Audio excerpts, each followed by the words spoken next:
Nonda Wata Wata ki City Beni Raturala and a radio Bulan Dua Wata, San Francisco. Me Kochi Kenda Watabai.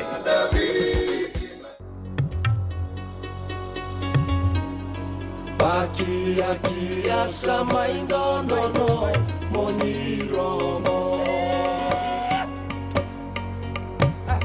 Pakia kia sama indono moniromo.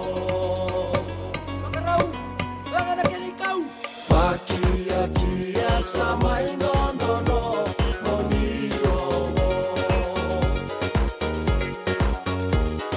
Pakia kia sama indono moniromo. Satalan rono buisoso moniromo. Na pakia kia sama indono moniromo. Aue aue aue aue sama elegano silile tu fole maile tu no silile tu fole maile tu no aumbao erea me mau sema bata sotea binibo koia unau kili aundau ana sikiris mani lusiina au musilin mani lusiina au musilin otina nulo usaruire bagai sini pakia kia sama indono moniromo. Pakia kia sama indono moniromo. Satalan rono buisoso moniromo. Na pakia kia sama indono moniromo. Aue aue aue aue sama elegano silile tu fole maile tu no silile tu fole maile tu no aumbao erea me mau sema bata sotea binibo anogume me sama ikini meirumi wale wani pakia kia tau mole mole au filia au luita anina sema sema batadina pakia kia sama indono moniromo. Pakia kia sama indono moniromo. Satalan rono buisoso moniromo.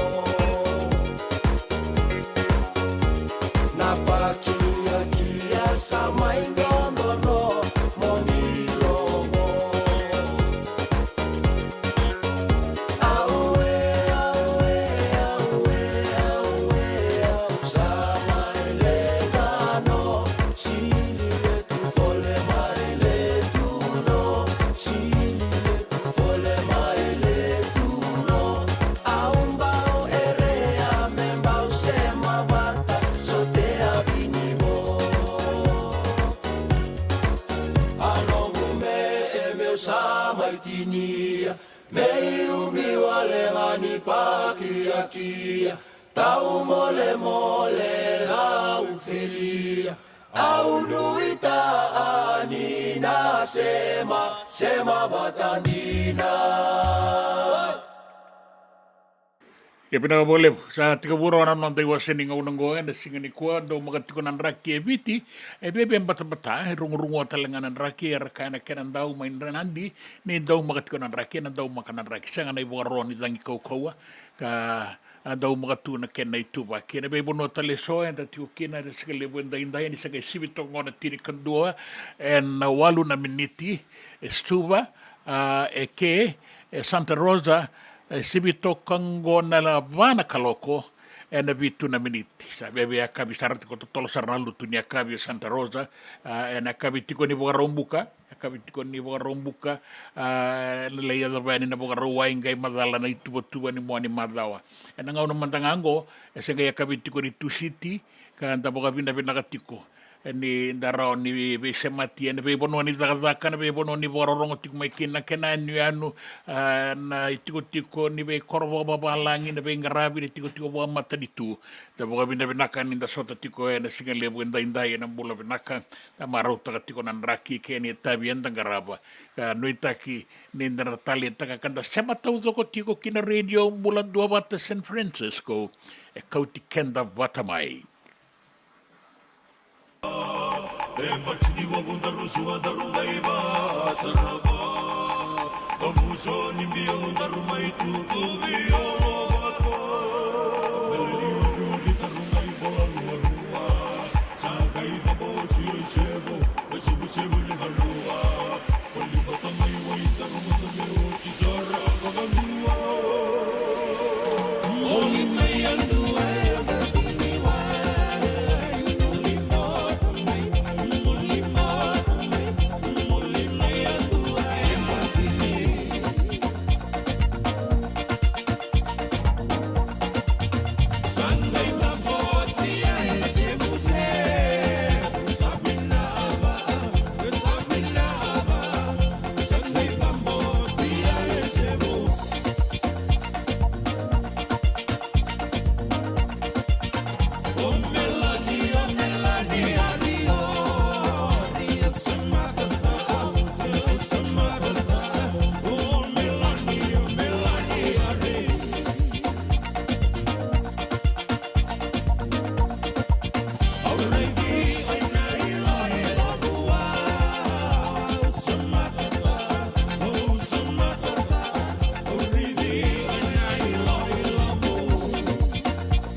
serbo mani mai e baletira to mamet baletira to mamet ai na to laura na matana bele wai nene surmai mani mai wai nene surmai mai be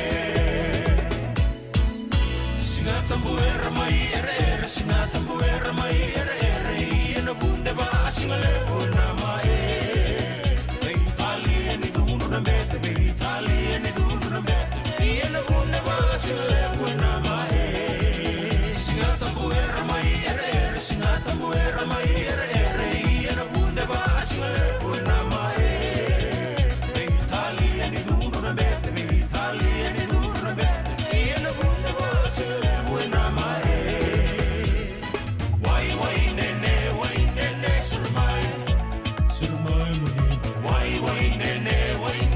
surmai moeve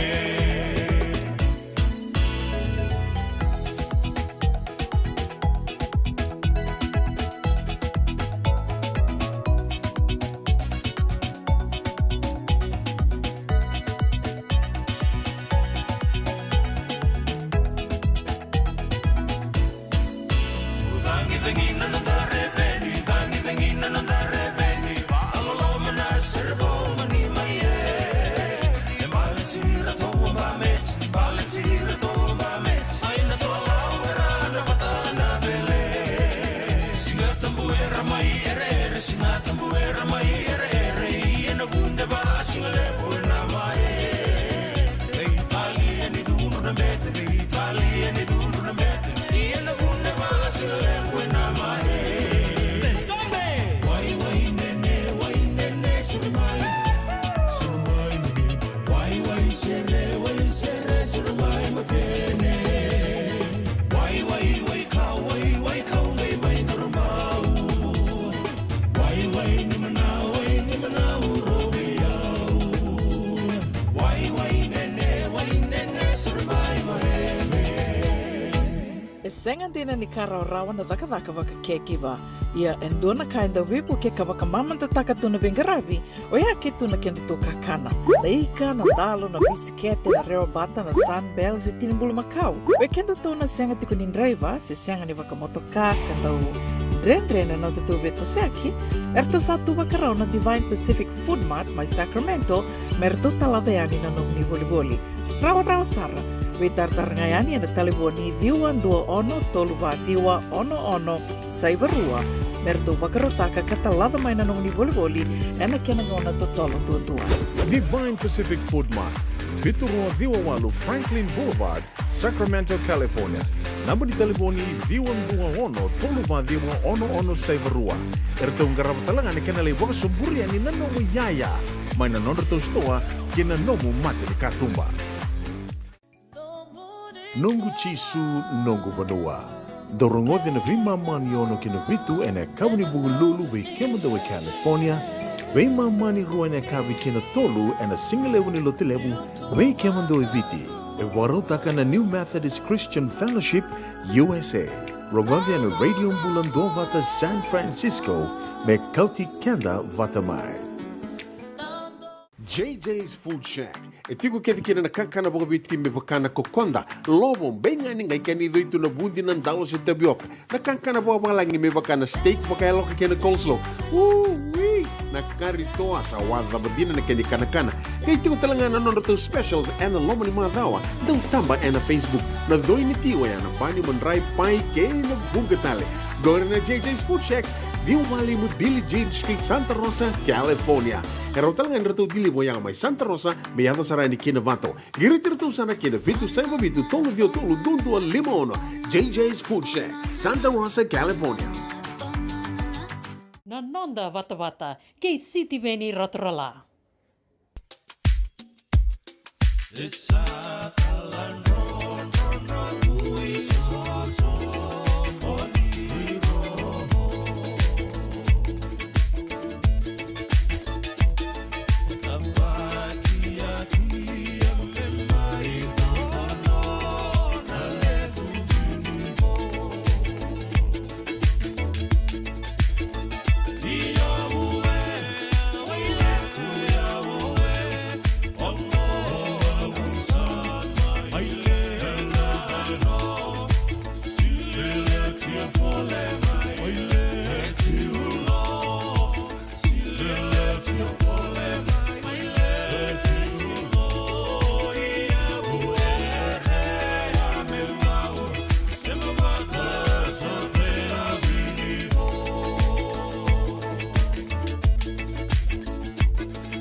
Nakapagalebu ng dua bata tiko mai nakapagalebu mai Philadelphia na singalebu en daindai dia na sa kabitongo na nonda itiko tiko ni bengarabi sa sibitongo na bai na ruasa ngabul kabana beniti binakapagalebu na dua bata tiko mai Santa Rosa and radio bulan dua bata San Francisco kauti kenda bata mai da bukan bulan tiko be Melindau kai na gani totoka tiko na bengarabi kai bula binaka na bunin bitu mai saibo mai ra ma au ria serara nakapagalebu na sama tiko mai na bunin bitu mai saibo ra matayasi tafihi go era tun dau kira tiko mai na pale ni bula mai loma no bula bena ka totoka na venga rabi malo ba levu ke mami salo loma tali tunga ni na pale ni bula e loma malo na ba levu na venga rabi na ba levu ni tak dau maka tiko na raki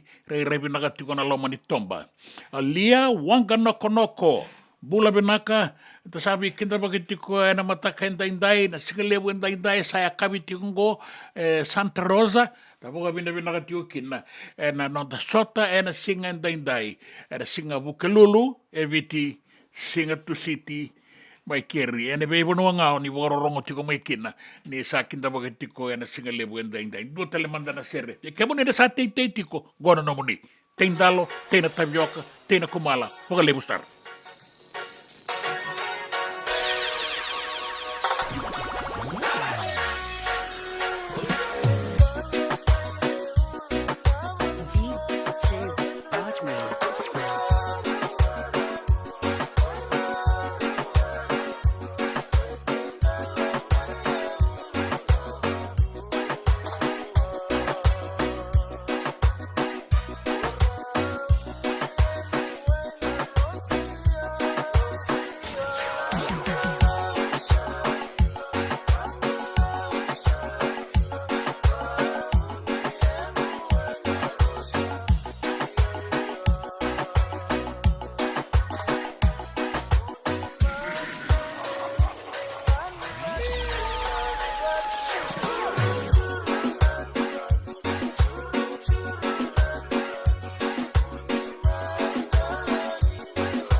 me volia back in donongu life insurance policy? Nakakira ni tutana katin kabitu ni kostita na 2022 o sangir takasarabiri ni tauna. Kami ngaya kina maga ngaya salah ko mana check. Sengat tali ni biara, sengat sarangan ni biara balilai. In time sarangan mai. So ang kaliwara ka tala tunda wala. Kuwertongo. Kau salah lo dengo kamu binasa. Iyo, o yasar nga na buna, e rau sara, sa tiko na pepa se senga. Bula binaka se tobi mate. Kambani duan nga kana soma may na claim na lom ni rosa nga bulu kavana ua keada na lenga, nisa e ambaki roa tina policy. Text mai kina wasa walu ba dua, tolu walu lima e na kena tuku matai lalai. O ya na wasa walu ba dua, tolu walu lima. Doyan Robina ka naman raman na ita. Do samba di ba kusa iwe? Yanra na ita. Kita sili katalaw Monday na Orange Lounge. Maleka. Warasan ba di kata-kata pinakasartunga toboy siyang pambakaw. Gay way dala tu kinambat. Koe serengan kori. Sono ngono santa pinakat serengan na kenta kakana. Di na to zoko. Kaya kitusan ng berata ni baga singalebu, kitusan ng gali baga kabi ngaya ni kina. Na Orange Lounge, katalaw baga singalebu siya baga kabi, e baraw tayo ito baga manggosang gayon totokan na buno ni kana. May namenda to with ni ki, kanay baga singalebu siya baga kabi, may baka na baga sekera, na sui, ikatabuteke, roro baga lolo, kaya na vida tale. Giraraw mo kila na menu ni singoya, na Orange Lounge, tolo-tolong dua, Orange Street, Santa Rosa. En dua tala na taman ni Vingarabi ni Divine Group of Companies. Dola man na wala kaloka na mataka, kina wala kaloka anambongi moniti kina singatambo na Orange Lounge. Tolo-tolo dua, Orange Street, Santa Rosa. Dendran beka nang wala ni kibal ni lo tira buko ni oso pakadadaka. Sen drakin-drakitan beka na itos-tos nimbula, kuha ni lenga sinui gawa-gawa. Nana magi mai kina programo warotaki. Mai vera tau na New Methodist Christian Fellowship USA. Nongu chisu, nongu banua. Ruwa na bima manione na kabini bugu lulu bei kemundo e California. Bima mani dua na singilebu ni lotu lebu bei kemundo e biti. And a radio bulando wata San Francisco. Me kauti kanda wata mai.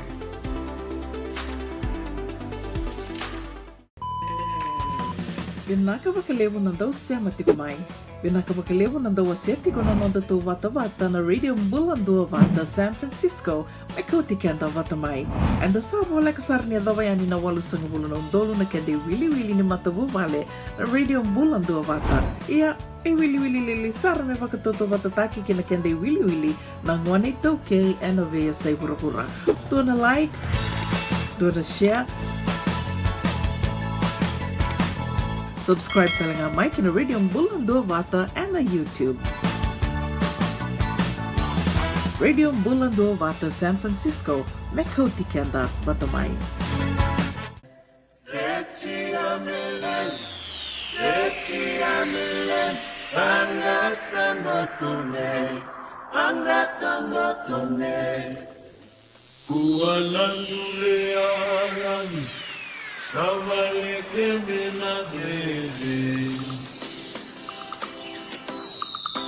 Songombula.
E botango e ruasang vulkan 2 miniti me tini karuana kaloko e nanon da banua mai viti e Santa Rosa botoko e ruasang vulkan 2 miniti me 5 na kaloko e na e kavi ni Singatu City da boko vina vinaga tiko e ni wike muni vinaga wale muna sama tiko mai Nox ganga ni lawa mursam bula vinaga na turanga weka Philadelphia ngori apoka vina vinaka sa sama tiko e ani sa lolo matali tiko ngani waka nui nui vinaka e na singa ni kua melindau totoka na vengarabi ni bulakai bula binaka mai na bunin bitu mai saibo au mai ra matayasi bula binaka matayasi we kemuni na wakanda na sema tiko mai na vale ni bula mai loma te vita tambakau bula binaka we kan raki binaka tuongo e ramdat no sorry era wanu indi binaka taliti ko ngamai ke ratu nei lawa nei ratu naisa Ratu Naisa, Ratu ni Valelevu. Sota, bula binaka Ratu Naisa, Ratu ni Vahilele, dola binari ki maseki Castro Valley, California, bula binaka Ratu Naisa, binaka Valevu na sama tiko mai te bitan bambakau, ia binaka wale ramdat da binaka dondo tuna tuma ne tukutunin raki ena nonda banua mai viti rato kama ni ndau makatunan raki ena loman ni tembara da warga tiko na tukutukuna nonda banua ne tini karua na kaloko sema tiko ena nonda bata ke au ke na radio bulan 2 bata San Francisco Santa Rosa kauti kenda bata mai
JJ's Food Shack. E tiku kethi kina na kakana boka bitki me bakana kokonda. Lobo benga ni ngai kani doitu na bundi na ndalo se tapioca. Na kakana boka langi me bakana steak baka eloka kena coleslaw. Wee! Na kari toa sa wadha badina na kani kanakana. Kay tiku talangana nono to specials and lomo ni madawa. Dau tamba na Facebook. Na doi ni tiwa ya na bani mandrai pai ke na bungatale. Gora na JJ's Food Shack. Viu Valley mo Billy Jane Street, Santa Rosa, California. Karo talangan rito dili mo yang may Santa Rosa, may yato sarani kinavato. Giritirito sana kinavitu sa ibabitu tolo vio tolo dundu al limono. JJ's Food Shack, Santa Rosa, California. Me voliam back in do nungu life insurance policy? Nakakira ni tutana katil kabitu ni akostita na 2022 o sangir takasarabiri ni tauna. Kami ngaya kila mada ngaya salah kumana check. Sengat tali ni biara, sengat sarangan ni biara paling lain. In time sarangan mai. So dan kali warga tali tunda warga.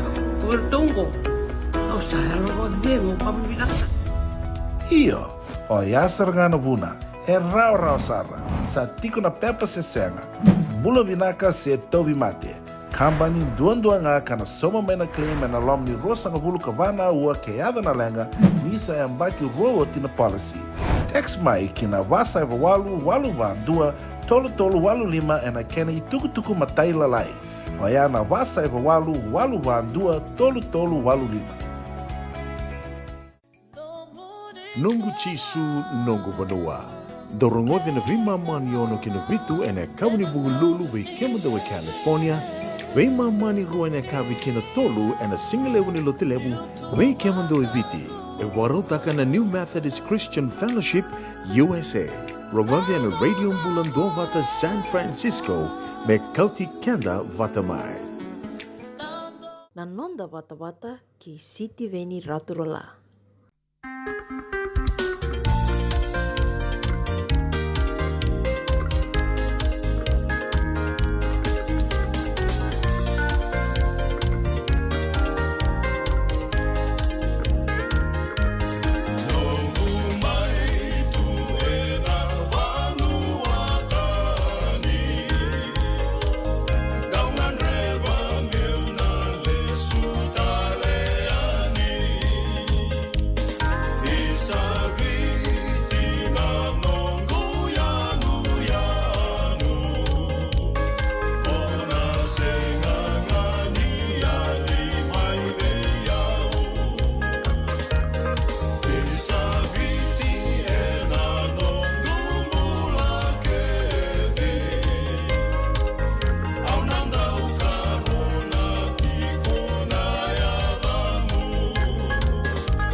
Nrondrolangi kei na uto solo, era sereningito mai na moi rani non tapu. Nua timi dapa mbeka e kaila waki mai na timi ni sambeto na timi ni na waka. Non ratoso da ken gona kain daumaka o kwe na mbula tale kei na ratu kovayata. Nrondrolangi kei na uto solo, sa boba tongo 5 miniti me tini karua na ngauna Sua, na ngauna Santa Rosa, ngauna watangani bo tongo e 1 miniti me 5 na kaloko e na kabinon da rongo i tukutuku e na loma 5 miniti mo ingo, bula vinaka miri da lebu kadi. Vinaka lebu na warorongo tiko mai Peritania na bubale nei talatala kadi na matai ni talatala na Naiala High School mai Wainimbuka. Bula vinaka torika tinai vinaka lebu sana badi sema tiko mai na wakandango mai na tukuka ni bula vinaka rei kavi tiko ngo ni Singatu City e keri boka vinaka tiko boka lebu na wale mai na atu kuka na sema tiko morto mai na atu Marcella na atu Micronesia sa bo tokongo e tine na miniti me rua na kaloko rei visibiti ko na rua na au ai ke sa bo toko 5 na miniti me tine ka rua ia sa singa bukelulu gori na kavi ni singa tu city bo bina bo lebu ni sema tiko mai na wakanda na singa lebu endai due sa ke duru sarati ngamengo Mateo bina bo lebu mai tumba lebu Mateo mai tumba lebu yandra binaka era sema tiko mai ngona wakanda era baga nui binaka mai Serene mai Australia e bula binaka na baga rongo tiko mai waga era singa lebu nikua go na radio bulan 2 vata San Francisco e kauti kenda vata mai lebu ebuna no mundau ngalubia Senga nyukila sembalem dina libedei Evuna no musanga lubiao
Vinaka vakalevu nandau sema tiko mai. Vinaka vakalevu nandau asetiko na nanda tu vata vata na radio Mbulandua vata San Francisco, mai kauti kenda vata mai. And the sabo leka sarni adawayani na walu sangabulu na undolu na kende wili ni matavu vale na radio Mbulandua vata. Ia, e wili sara me vakatoto vata taki kina kende wili na ngwane tauke ena vea sai pura. Tuana like, tuana share, subscribe talaga Mike na Radio Mbulandua Vata and na YouTube. Radio Mbulandua Vata San Francisco, Mekoti Kenda Vatamai.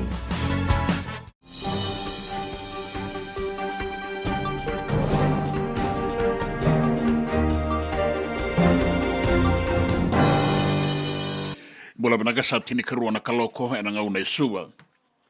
Na itukutuku e na nonda vanua sa nandola na rara na ingangande na ratu sukuna park e na bulango.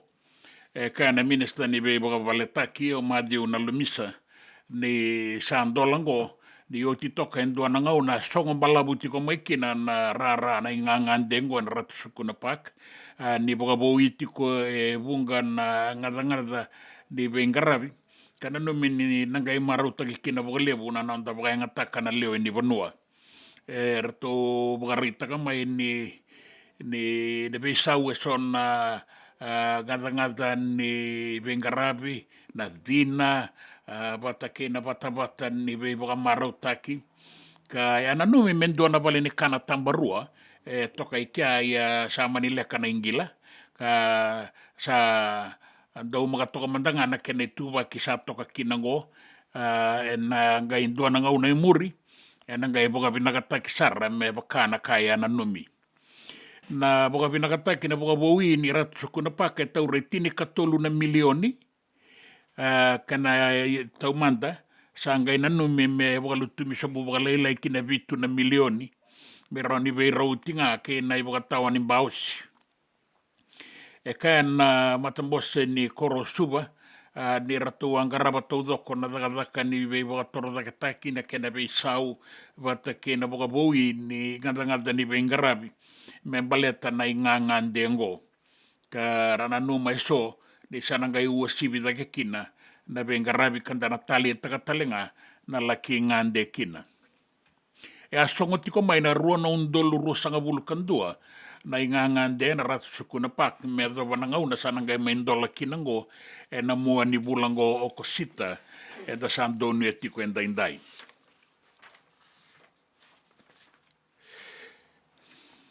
E bagareita ki mai ni akasa e ndua na wanga e bole kati tabeuni kara boga bondo ki tiko kina e sonango ni buli e na ndua na ilako arsa lesu tiko yani ki tabeuni.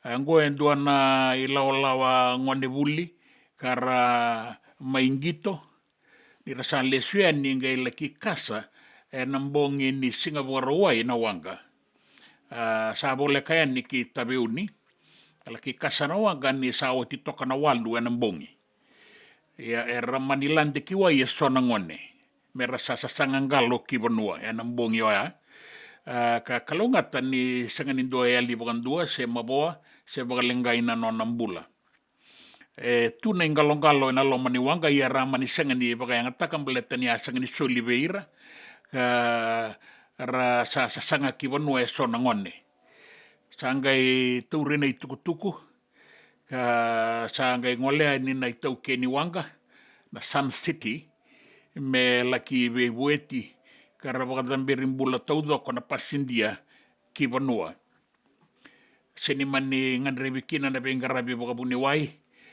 beira era ngalo takoso era maniado talengayani iki vanua mamada na bengarabi ni tambadaga ni obisa wata keira na dau bebu ke era bueti en bongi di singa bogarawa i beira na ngone en ngauna kasakina na wangango e kaina kini sandau magatale toka na rituba kini bula kara baga bina kataga bole una bengarabi ni tambadaga ni obisa ke rana leo ini bono era be buke ni kina gito ni sabo bole katiko ni dabango na sota ni super deans we rangonne we korni buli torodake ena non dabon we viti Sambau zambe talitunga na under 16 na timu ni Mba Methodist. Na timu ni Mba mai Methodist under 16. Na rakawi ratu sambau rawata talenga na bata ni kota final me ratu na sota kina kina Kornibuli Mandela ina kai na ratu kandabu lebu school. Ongo na sota ni Vodafone Fiji Super Deans beira na be Kornibuli Torbake. Na sota ni kota final lago sa kay matay ni ngau na medambekina na Kornibuli ngona Ba Methodist bata ni gitongo mela kia da basaratoka na kota final me rau sota kinango ki ratu kandabu lebu school I matay ni ngau na mengaya zawakin na Kornibuli ngo maimba na bata ni kota final na Super Deans nona itukutuku na ngas ni buliliu wakareitaka kina o Azamali ni ramarautaka rasana nama kita litiko nga kasuriti ko kina na itumbu-tumbu irna daw ni besusu kay irna bulioti ang Ba Methodist merlaki beito koniani nararana HFC Stadium Yesua me baleta na nona sota ngwana nang gito na tikabuti ko na be mama ni tini ka na nuita kini ndana do ni bolele buki Backers Park belai toko ni na nona gito na ngone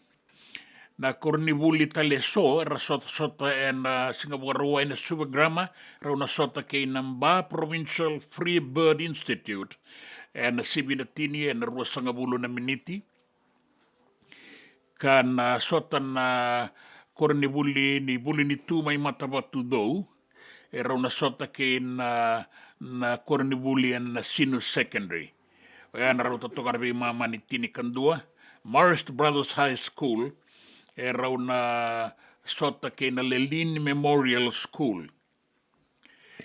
Ka na to sota kitiko na ibakatangin dengan deningito kibeira na bakitini kawalu lako sombu. Era nama kibaga libu saratiko na sota go. Beira era nangaila kitambete ni na finala na Sino era una sota kay na Tailebu North College and boto kay Rua Sangabulan miniti metini ka Rua na kaloko na Singalebu. Bakakina na Kornibuli may ratu kandabulebu merau na sota kay Dubu Secondary may nanronga nan 7-2 and 5 na miniti o Queen Victoria School era una sota bata kay na Timini Marist and sibitoka na tolu and 5 sangabulu ka 5 na miniti sabi abia bana kaloko na kabine Singapore Hawaii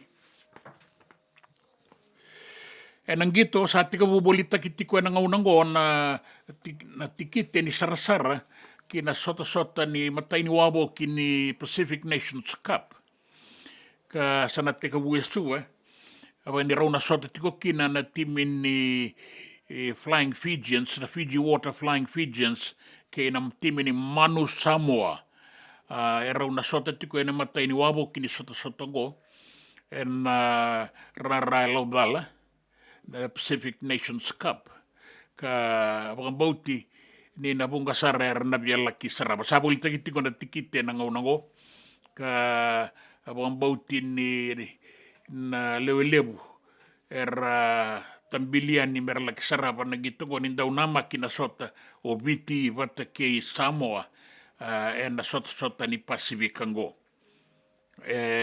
warita ki mai ni era sabaka rauti ko na timi kung bekangango na sota na kay viti ka nuita kininda sa boli saraba dua nga nang gito na tiyang gito na rayda kinan da raydira sarabira kina na nonda da urobo na Fiji Water Flying Fijians na sota go na kena bo ni sota na timi na Pasifika nagala ki bagay Doriani beira na timi bulangi era na yado tikumai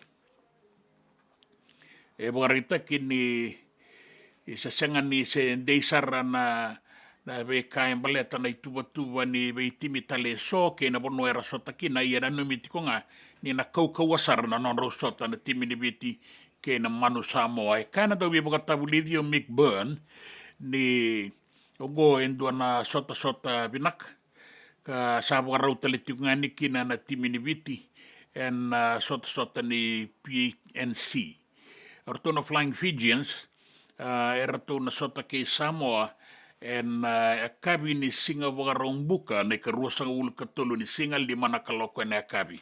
Men doni ananga una ni suka na irakadaka mai viti. Na i tukutuku tale soa na vea sa i wura e wakareita ki mai ni sa liu tikongo na matanitu o China en i wili ni metali era rawata na vei matanitu e na wura e na Paris Olympics mai warani se. E a karua tiko na timi ni China e ango sa laki matai e na i tua mea dhawa toko mandanga mai ngo. Sa liu ndo tiko kina na matanitu o China ngai tarawaya ni o mereke sa i katolu o Australia kai kawati ko e liu o rato ni tau keni rara to sa to sombu ni kine kawa sa mai namba tolu na timi ni Australia. Wakarita ki mai ni i kaukau a saratiko na sota na ngau te sai katini ni singa ni sota ni gito na Olympics ka rasa wakarita ki ratiko na vei matanitu karana noma ni rana mbau ya zopa talenga na i wili vinaka ni metali era rawata ni katini ni singa ni sota ngo mai Parisi mai warani se. Kena i tukutuku ni nraki e wakarita ki mai ni i sa dau makatiko na nraki ano dabunobi e batambata ng bongi mai viti. Batambata tiko ng bongi na nraki sabi isau sa wakatalenga kina na kena ituwaki e randono makatiko e so. Ka wakarita ki mai na nonda banua ni dinanga ni nraki mamada e na sona banua. E na tau na uda na be banua tale so singatoka na bua suwa ki na usori mai serua. Baka kina e na mosi na itasiri na dolo kei na buliku kei tailebu. Kau te ni kina sana o ra. Na sana o mbua na sana o da kaunrobe kei maduata. Na atu lau ke na atu lo mai viti. Pia tau watanga na kenan raki e mbata na sona ngauna. Rungu e na ve ngauna taleso i an raki mamada. E ngalala na i duru ni wanga. Sanganindua na i voro e solitiko kinan dinanga. Ni na seu wana wasa e na singa ndai kawakakina e na singa ni mataka. Whaiak sa malelei ko nganga tsporo atuko ane at motero tu amnoa i e miuri. Mai rotuma, dau makakota raki rungu sanga ni vesa o talenga walebu na kene tuwa ki ndai kei na singa ni mataka. Dau makanan raki, seu watiko na wasa na laki warambe na sona ngauna. Godi kemni na turanga kena marama na itukutuku ni nraki na itukutuku e na nonda banua na itukutuku ni gito e banua tani kawakakina na itukutuku e na nonda banua. Na nonda bata, kei siti veni raturla.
me volia back and do nungu life insurance policy?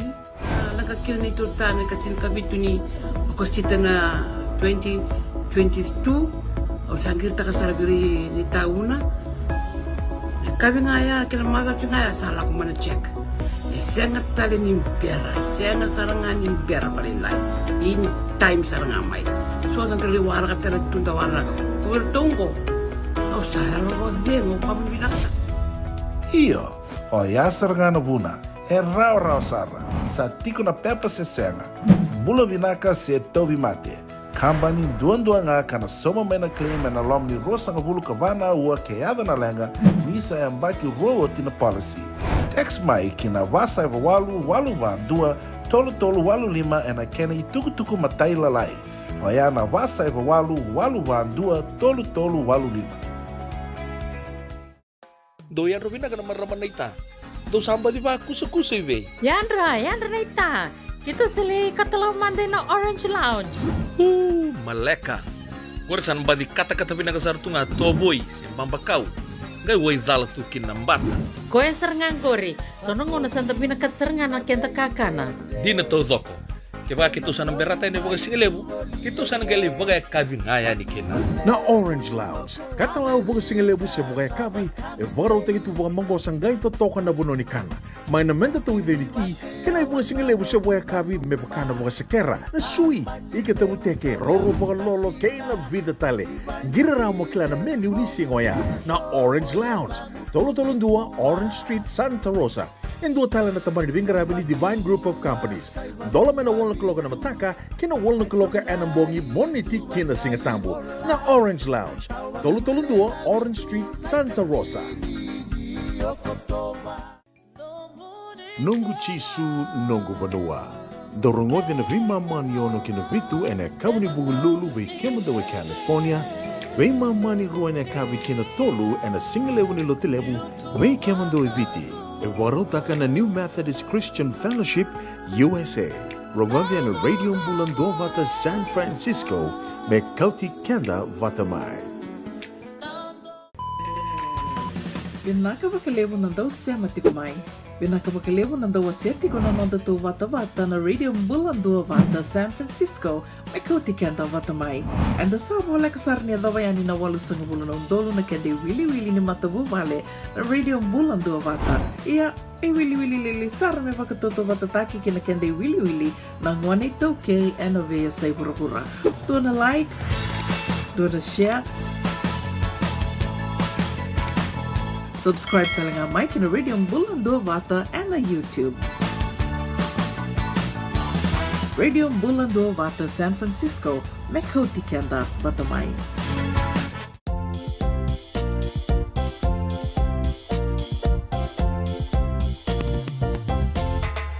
Sa tua so ilay isalay sa tua so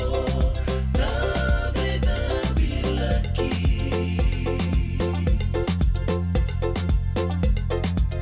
bongi koya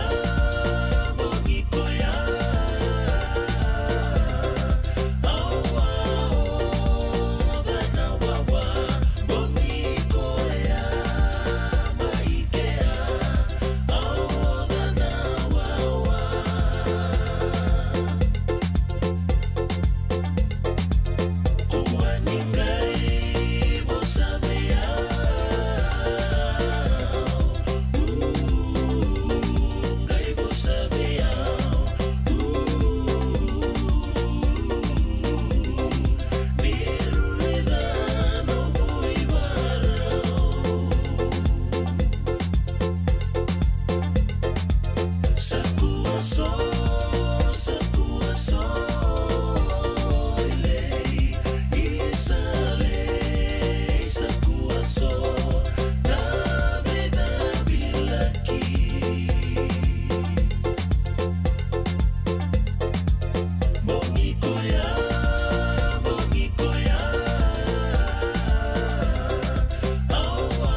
Sana embakin tuanan rau da kornibuli duru embure bokai rongorongo ni daurobo.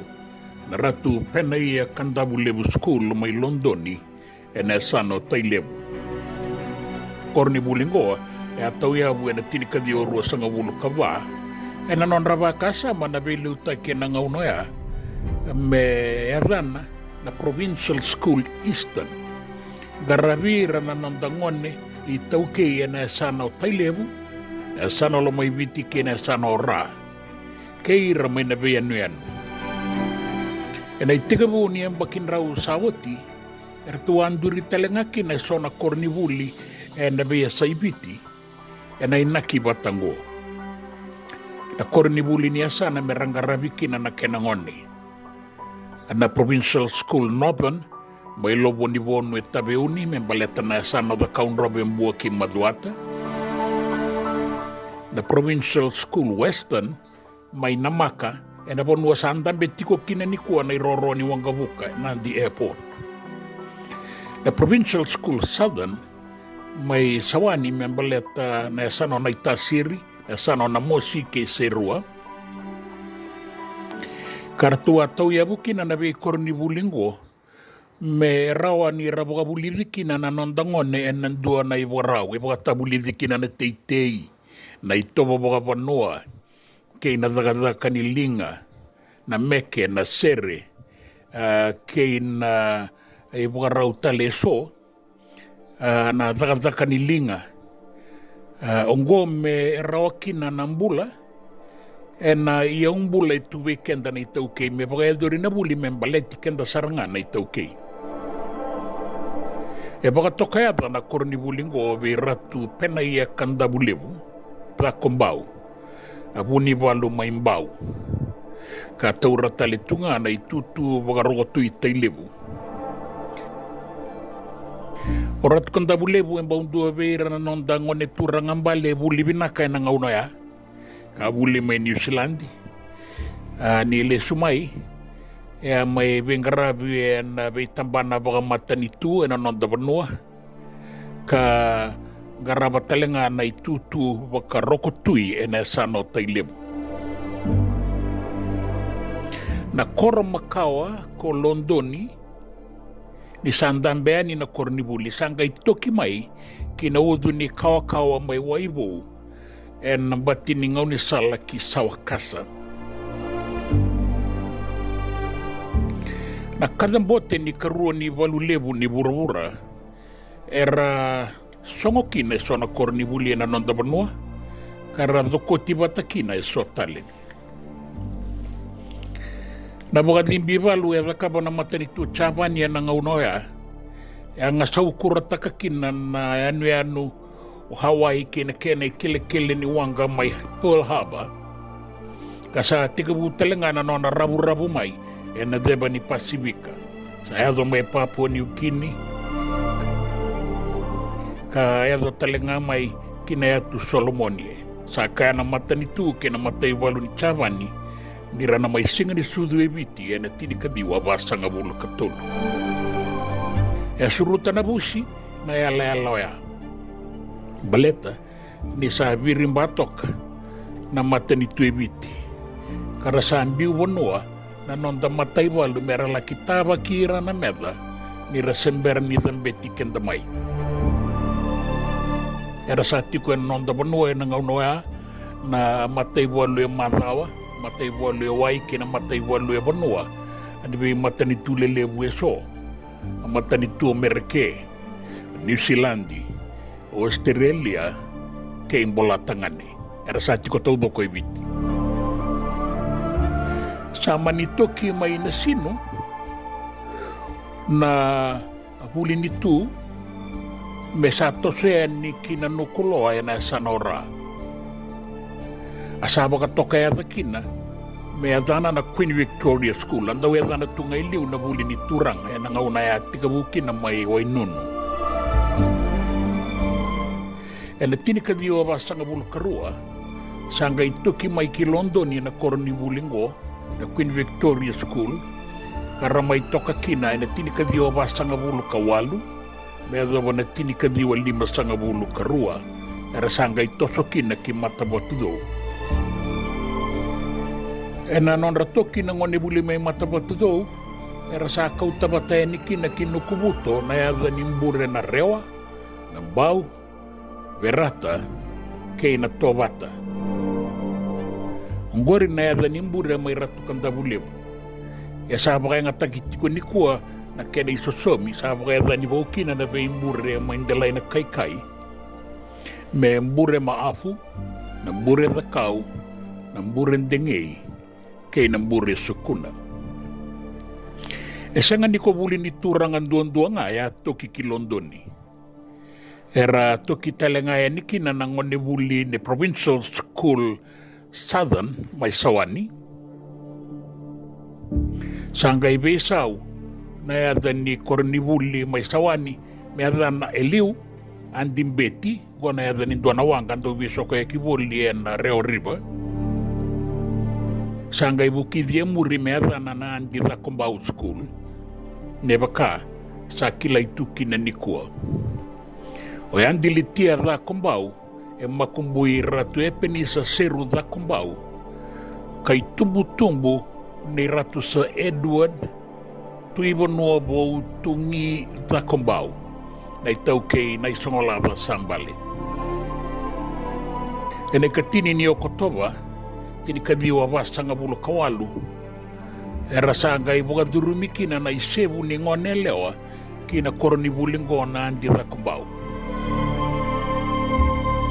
E rangone lewa i tau kei tau doko.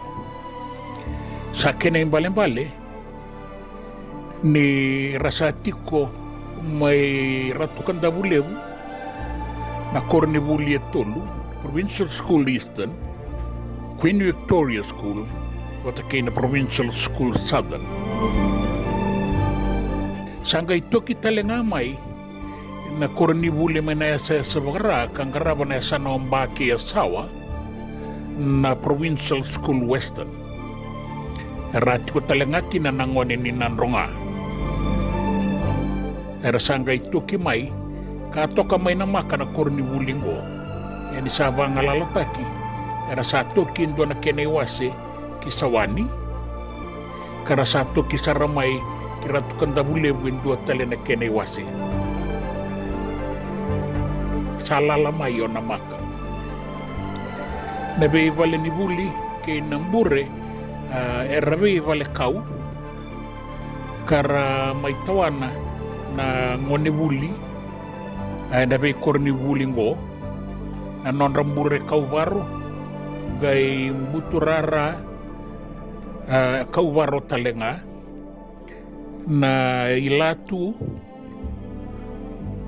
ke na isa ia na isori-soriti ke nandelabubu e ngasau. E sotale na vale ratara e na muani rara kitake mai ratu kandabulebu.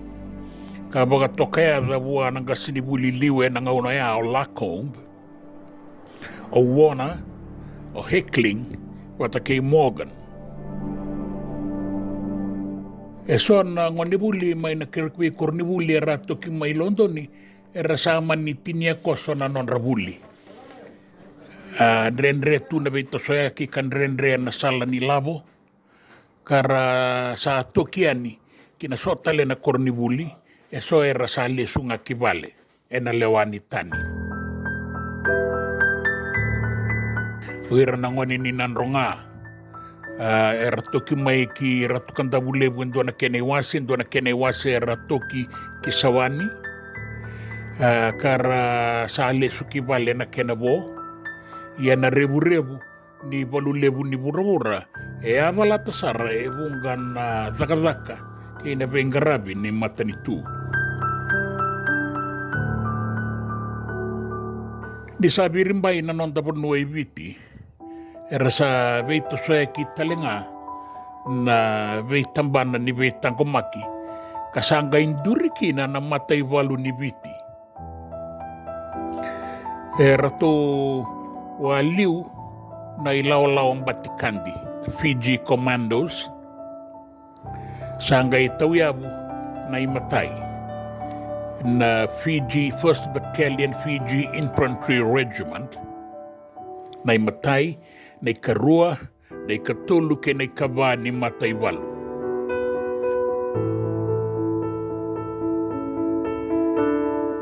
Ia, retiko talenga endua na ilaolawa karandau tauriwa kananda kaini vanua na artillery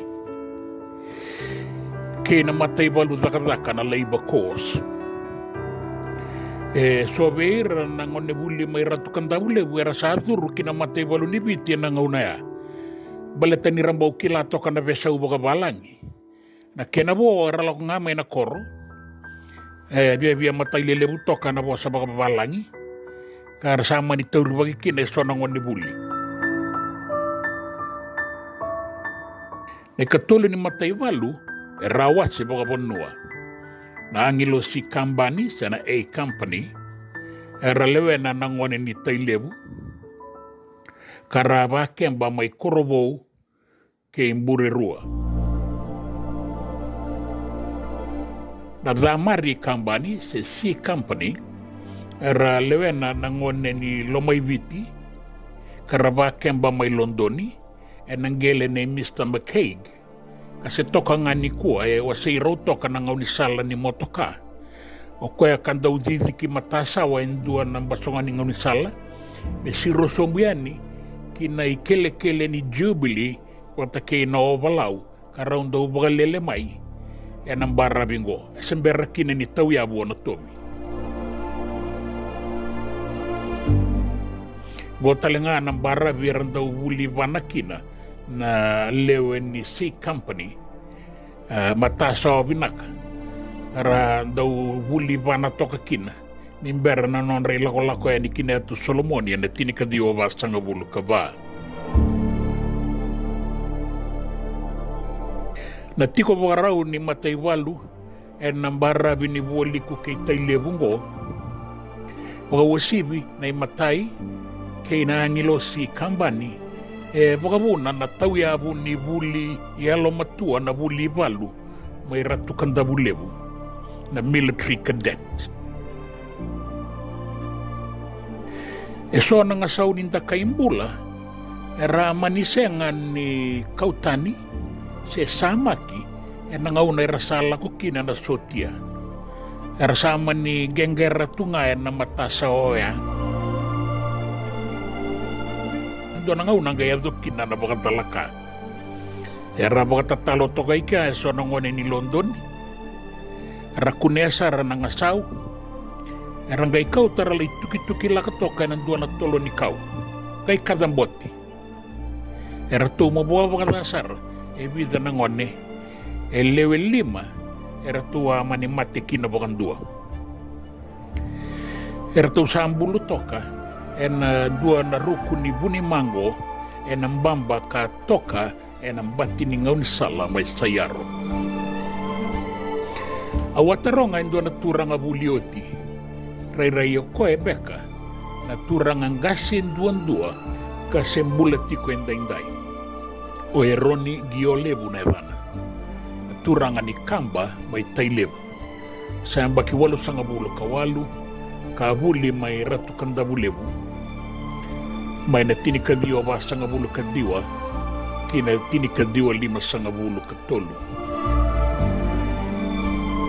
Kayong giolebu niado ngai na kalasiono na buli.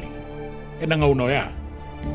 Sesenga kina na veterongi ni bakatangin dengan ni buli ebaki. Kwa saya do tunikua. Oira kaya ngai na kalasiono.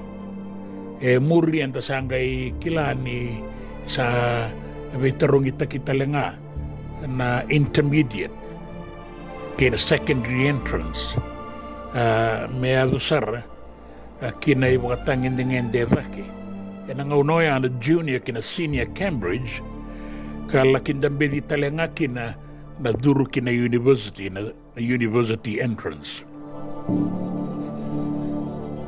kangiolebu ne bakaya na ibakatangin dengan ni buli ni ato tokang anak kalasyon o tarungi kwe sao tinda buli ni sanggay lako iwi kaya tukuno kwe ni sao ti sarangan na bulia era salay bangkar dakadak So era la kibuling kasinibuli, so era toso kina daka tale so.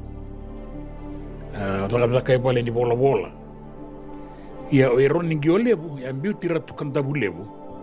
Ka manitauri e nandua na kambani ni soko ki bonua tani. Ia daka boliki na mea dawa ni sanga i rawata endua na nona i tiko. Kala ki tiko sara mai Norway. Endua na matanitu e bole kati Ukraine. En woliku ni nonda bura. Au naga iba kuria taleani.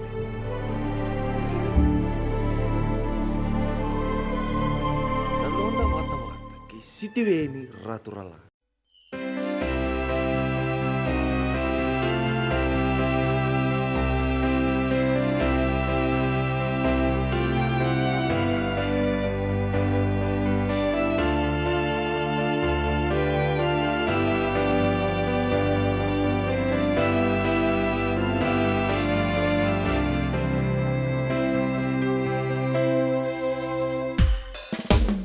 Somebody with my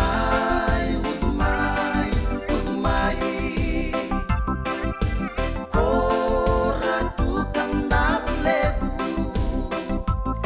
Somebody there to my on the line na kai ondoni mai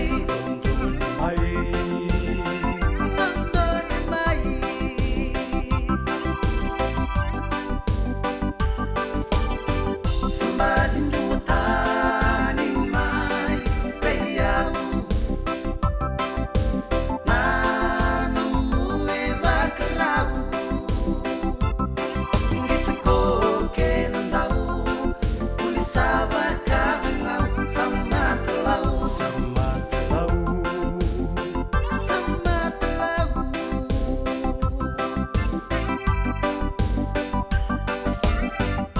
Namureba mure tangane keringa Uduni batu au numate mai kia Pengai ke sukuna Mafu mosi veia Oi leila kau Oi leila kau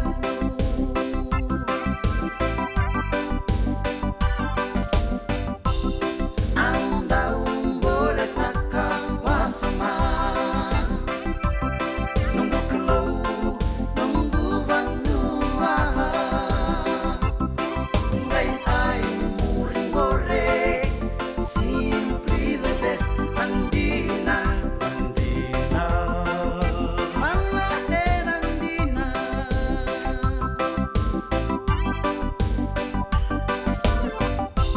Saik ngana tinanggu mbokila Au na wala taki koti kungaha Nambelo sabu kaya Melaki kau temai Nangganga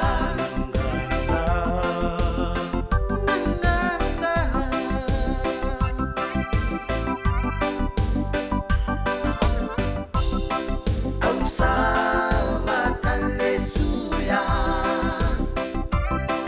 Nunggu bakabina binaka Pei susu koda kawa Isana diunang mata-mata Bole manda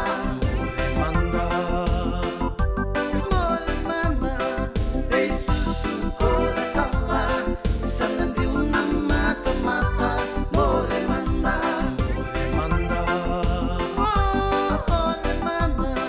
Pei susu koda kawa Isana diunang mata-mata Bole manda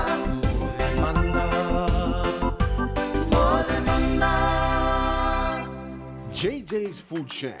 E tiku kevi kina na kakana boka biti me bakana kokonda. Lobon benga ni ngai kani doitu na bundi na ndalo se tabioka. Na kakana boka malangi me bakana steak baka eloka kena coleslaw.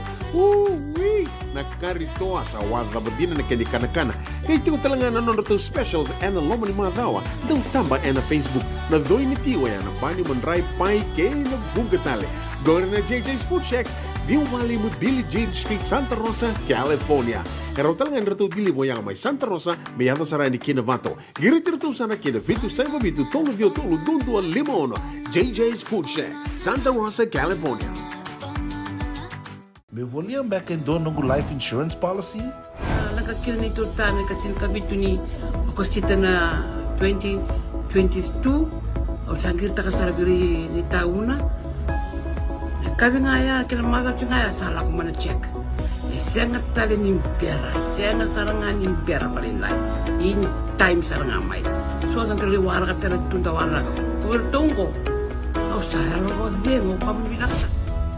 Iyo, o yasar nga na buna, raw sara, sa tiko na pepa sesenga, bulo binaka se tobi mate, kambani duan nga kana soma may na claim na lom ni rosa nga bulu kavana ua keada na lenga, nisa yang baki rowo tina policy. Text mai kina wasa eva walu dua, tolu walu lima ena kena ituku matai lalai. O ya na wasa eva walu dua, tolu walu lima. Doyan Robin na ramaraman na ita. Do samba di ba kusa iwe. Yandra na ita. Kita sili katalaw mande na Orange Lounge. Maleka. Gurasan ba di kata-kata pinakasar tu nga toboy, simpang bakaw. Gay way dala tu kinambata. Koe serengan kori. Sono ngono santa pinakat serengan na kenta kakana. Di na to zoko.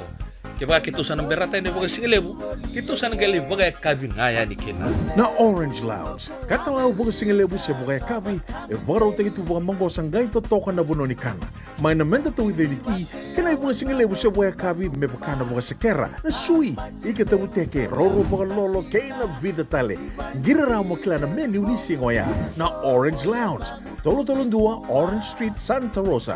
Ang dua tala na tamang ni Garabi ni Divine Group of Companies. Dola man na wala kaloka na mataka, kina wala kaloka anambongi moniti kina singatambo na Orange Lounge. Tolo-tolong dua, Orange Street, Santa Rosa. Na nonda wata kay City Beni Ratural.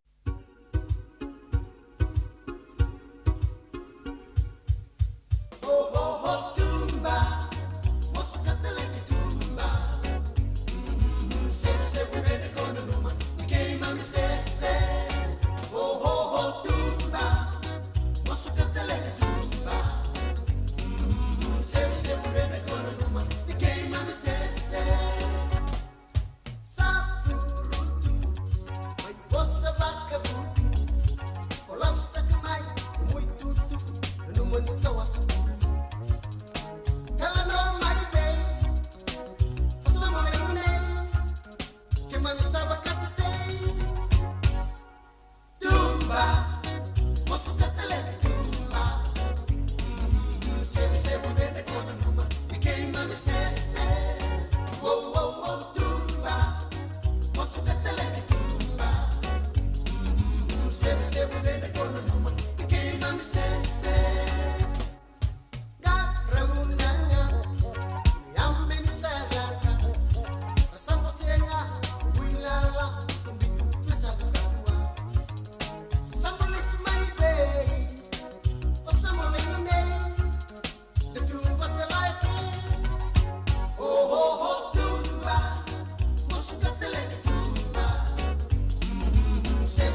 Ia, pina wole, wasa botongo e tina miniti mendua na kaloko na rongo i tukutuku e nandua na ngauna i viti, botongo e tini ka vitu na miniti me ono na kaloko e Santa Rosa e na ka viendaindai na wanu ini vinaga tiko e ni vinaga wole ui ke mani na sema tiko mai so e ranga e kere tiko ngā mai me rabono numi tu e na sere e na singani kua ndau mga tiko na raki dau mga tale tiko ngā na rorongo e la mbue tiko e niwi ke mani na kena i waka langa uio o a tala no taga tiko waka legaleka na kore ni wulingo mai ratu kan tabuleu ke mamina bulioti ke mamina nama ke tiko ngo e na wula katuma i na wula o September na numi me sa davokina na i tuba ni solevu kambaleta na marauta ki ni ambakin rau ni kore ni wulingo na ratu pena i a kandabulevu school mai Londoni.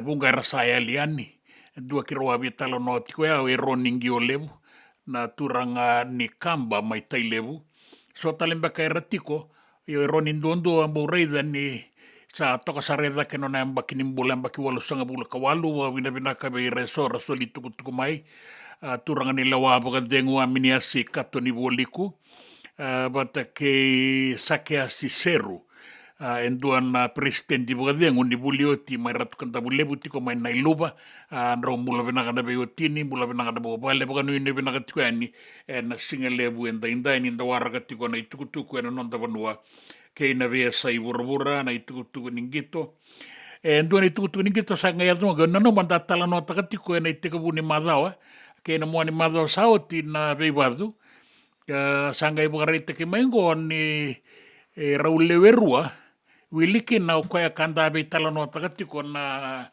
usinikila me tukuna ni zaurabo sanga nelewa ni Algeria na beba sanga ibang data kitiko maingo ukoya tangane tangane nga ya sudu ka zaurabo ka tangane la beba ngo be na marama kada sabe in roba kitiko na nganele ondo beba baleta na kauko ni ba ditiko baleta tangane singani madala yanda tuibe na baka nanu ni wase go ni tangani kenele ona turanga se marama na buku ningito sabi talo tagi buka libutiko na ngito go mai Paris in Olympics na itukutuku baleta na bebadu yana bebadu ka dauna no nga ni rani na rareba katalanga kene sotale nangito na beta udidi na lande na rakabi na basketball era sabi duru makitiko kanta sanga nikila era duru tiko mai na wambimbiti ko na dorobo era sala duru ni ena non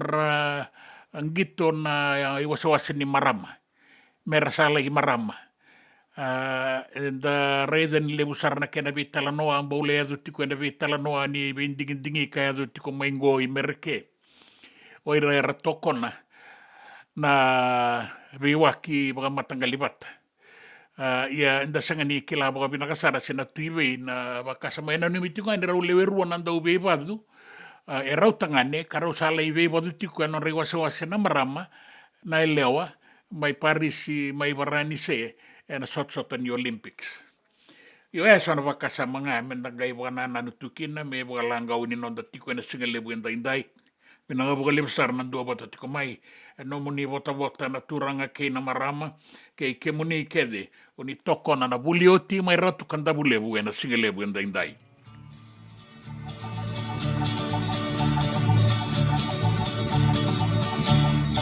Isa balang mai nano busere kale emba gromoli nando moni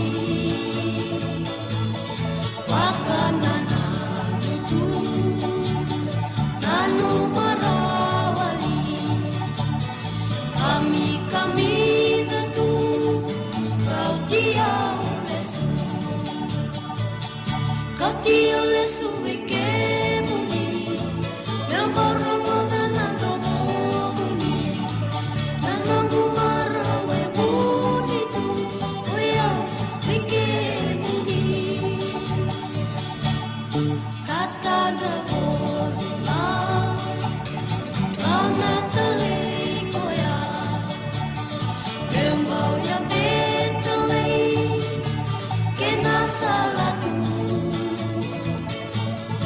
liu tu tatua nanu ni ke muni kaunga lilitunga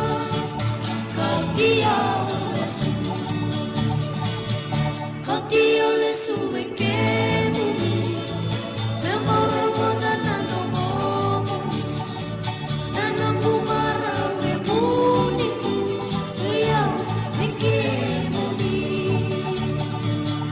katia lesu e ke muni me moro mona nano momoni nana mumara e muni uia e ke Senga dina ni kara rawa na daka waka kekiwa. Ia endona kainda wipu ke ka waka mamanta taka tuna bengaravi o ia ke tuna kenda tō kakana. Leika na dalo na bisikete na reo bata na sunbells e tinimbulu makau. O kenda tōna senga tiko ni driver se senga ni waka motoka kanda o Dren na te tō beto seaki. Erto sa tū waka rau na Divine Pacific Food Mart mai Sacramento merto taladeani na nong ni voliboli. Rawa sara. We tartarangayani na taliboni diwan 21 toluwa diwa ono saivarua merto bakarotaka katalada mai nanong ni voliboli ena kenagona totolo tua. Divine Pacific Food Mart, Viturua Diwawalu Franklin Boulevard, Sacramento, California.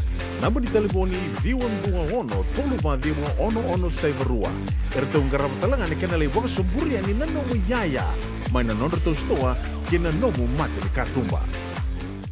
Dan rembeka na ngwala ni kibal ni lote na buko ni oso pakadadaka. Sen drakin-drakin tembeka na itos-tos nimbula, kuwa ni lenga sinuingaw-gawa. Nana magi-mai kina programo warotaki, may vera tau na New Methodist Christian Fellowship USA, nongu chisu, nongu banua. Rongo na bima manione na kabini buko lulu bei Kemando e California, bima mani duwa na singilewu ni lotu lewu bei Kemando e biti, and a radio bulando wata San Francisco. Me kauti kanta wata mai. JJ's Food Shack. E tiku kete kina na kakana boka biti me pakana kokonda. Lobo benga ni ngai kani doitu na bundi na ndalo se tapioca. Na kakana boka malangi me pakana steak pakaya loka kena coleslaw. Woo-wee! Na karitoa sa wadha badina na kani kana.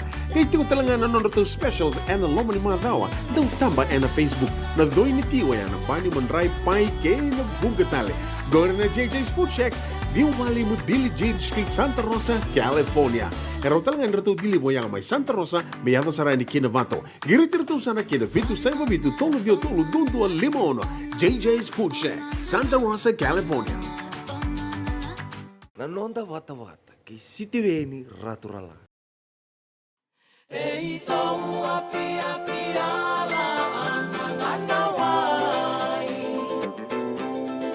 No mundo vai ter que nangue ai valu samai lusinga eto via langata e tua na sereni veida e to atamba amai nambe e to apia pia.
seni asibula Matani tu beleani tomata Novela umumanuata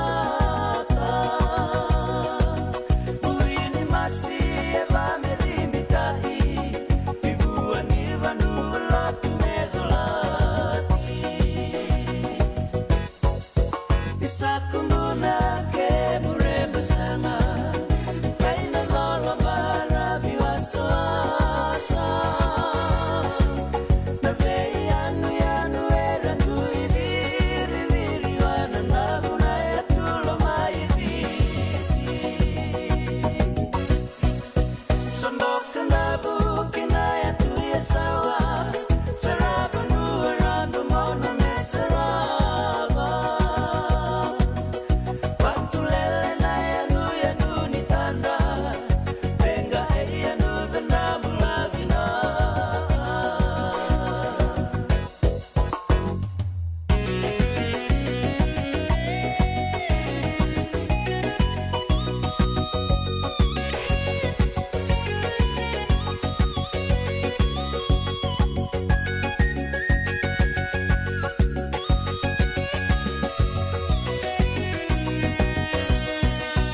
Osa avivi membeiva la sai Tiava bulava rono mai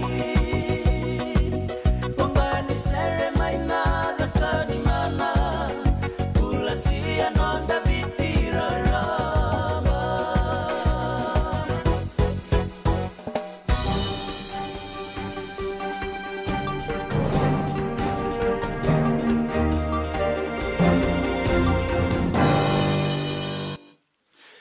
Sanandola na ratu sukuna pake sua na muani wulango ni o tina dakadaka ni bengarabi ka botora dakataikina na ingangan dengo na korturanga.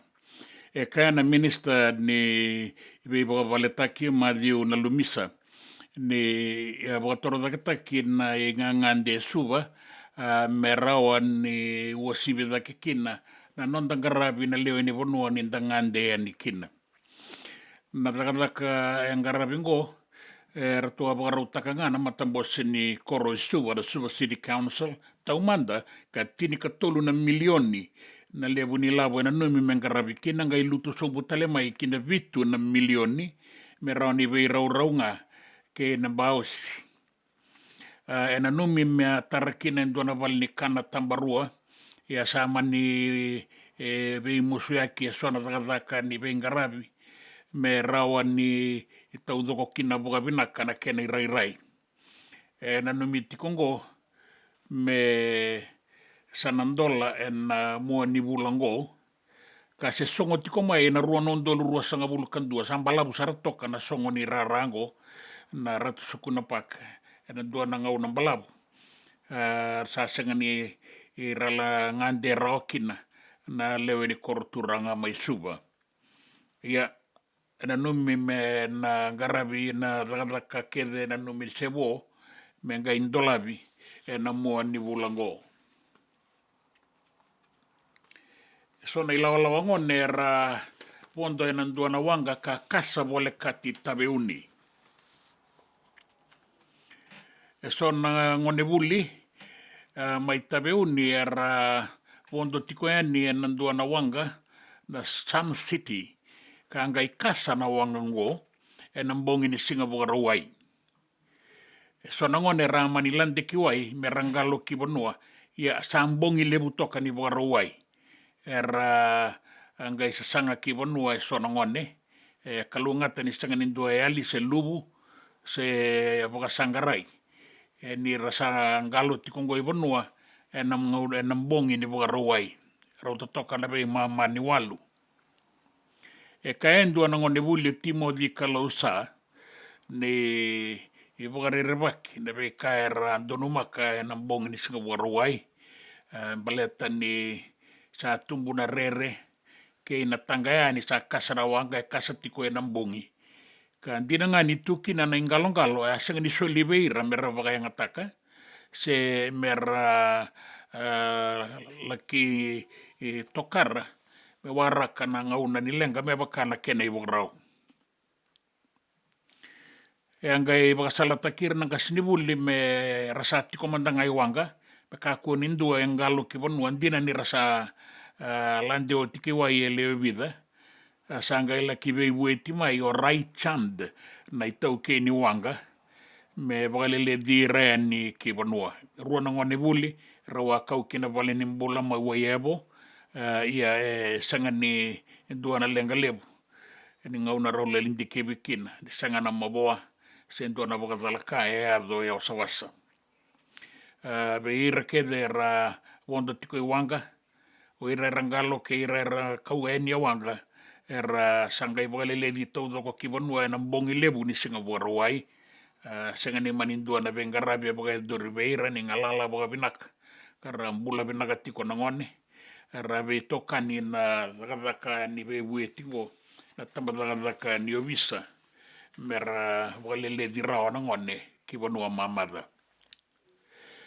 ato sutiko na nora warau na ngone buli ena i bakatangi ngende dake na super deans ena sot ni rakabi ka sana sotakina na kornibuli na ba Methodist go na under 16 tini kaono la kusombu na non rembaki ena dua na ngauna era na makitiko maikina mera sotakina kornibuli ratu kantabu lebu school ena sota go ni Vodafone Secondary School Super Deans and under 16 bagai tabitiko kinango na nanra songo na ngone buli ena gitu na rakabi ba Methodist change mbo matai ni ngauna me wen kin na bata ni quarter final ena sota go kana ngasni buli liu ni ba Methodist High School o Azam Ali ni rasana na makitiko na beto kani